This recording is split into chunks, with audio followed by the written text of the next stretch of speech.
This is a screencast that will demonstrate how to use the software Mathematica for doing calculations with quadratic equations.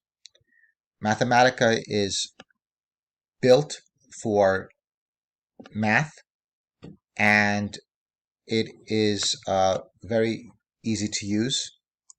You don't have to code things from scratch. A lot of the functions that you will need are built in. So for example, one of the common tasks of quadratic equations is to find their roots, which is the same thing as solving for x. So we can have Mathematica do this for us. X squared plus 2x minus 3 equals 0. So there we used a Mathematica function called solve, pretty obviously named as to what it does. And then we have a quadratic equation. And notice that we had to press equal twice. And now we're ready to solve this. In a flash, Mathematica found the roots of this equation. It solved them for x. X could take the values -3, or x could take the values of 1. And when it does, the whole thing is equal to 0. And you can see this if you would graph this function. You would see when it equals to 0 is when x is equal to -3 or x is equal to 1. So let's show that. So this will be two steps. First, we have to define the function. So there's some Mathematica notation here. So we would say, let's call our function f, and then we would have open brackets. As you can see, Mathematica uses brackets. And we have x underscore, then colon equals. And this will tell Mathematica, hey, we're defining a function. Whenever we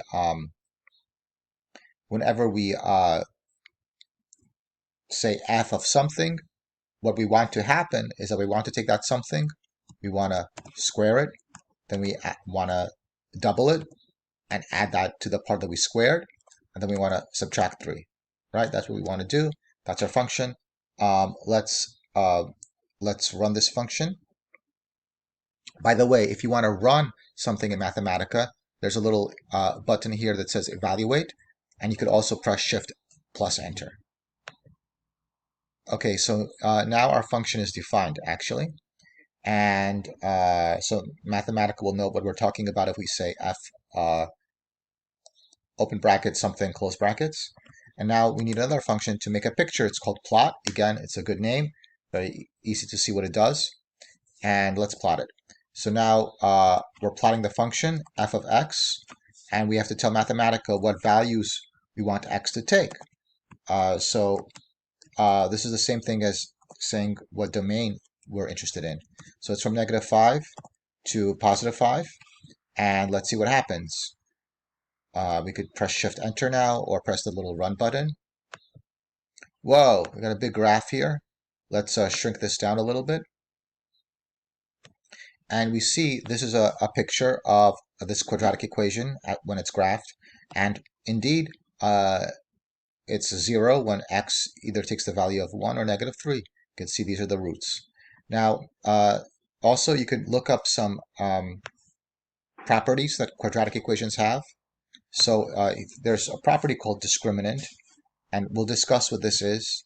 So let's suppose a equals 2, and b equals 3, and c equals 1. These are like coefficients in the quadratic equation.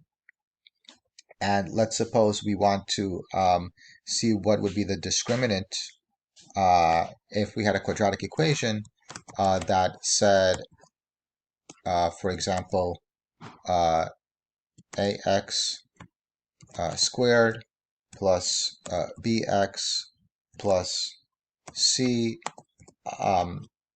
for the domain x. What we can see here is that this is just your general quadratic equation, but here we're going to find the discriminant when a is equal to 2, b equals to 3, c equals to 1. Okay, and the discriminant is 1. Okay, that's cool. And I suppose you wanted to find the vertex, right? So a vertex, conceptually, what is the vertex? It's either the maximum or the minimum. So we're going to use another function. This one is called minimize. And when we put in the formula here,